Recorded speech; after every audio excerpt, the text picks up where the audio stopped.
Hi, this is Michelle from Woolly Rhino Crafts, and this video will show you how to use a running stitch to attach this black and gray middle piece to Claptrap's main front panel. You need a yarn needle.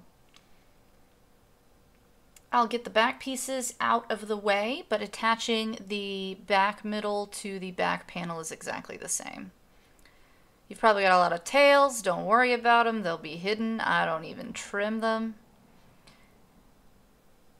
And hopefully you left yourself a good tail on your black and gray middle piece. If not, just cut a length of black yarn and thread it in your yarn needle.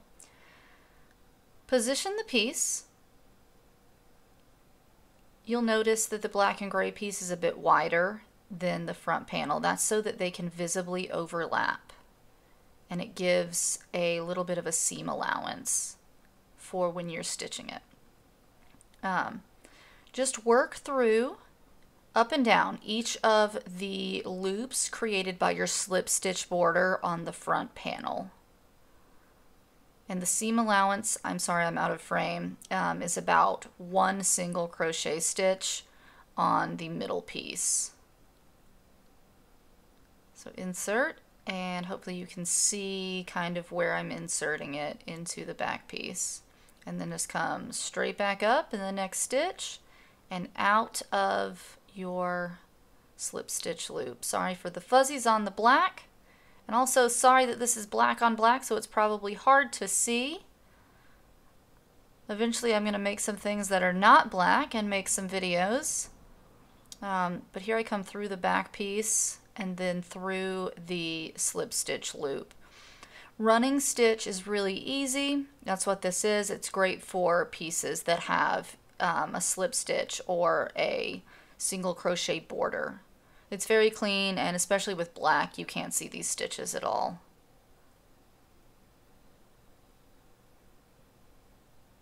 Keep working around in each loop of your border, and again you will notice that this middle piece is a good bit wider than this opening. That's for seam allowance, which you should be familiar with if you've done any other sewing.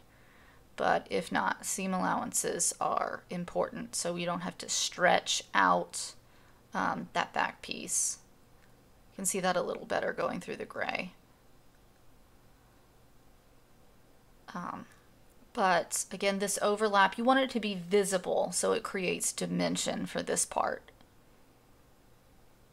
So even though Claptrap is a two-dimensional video game character, I have created this so that he has kind of the dimension that's implied from his design. Again, I'm out of frame. I'm so sorry. I struggle making videos, and I was having a hard time seeing this black also while working with it, so I kept trying to move it closer.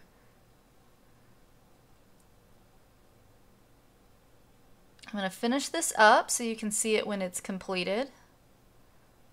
If you're having any concerns while watching. Just a few stitches left. And you can find relevant links, including where to purchase the full Claptrap crochet pattern. It's a bit of a tongue twister. All the links are in the description below the video. Check them out. And there you can see the seam allowance that I'm talking about is a bit more visible working this side. Come on back through. You're basically done, but you want to end your running stitch on the back side. So we are going to make sure everything's in position. And then we're going to insert the yarn back through the piece.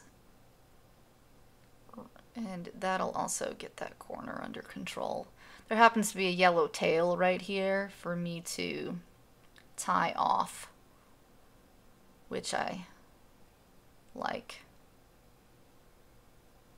And ta-da! All done.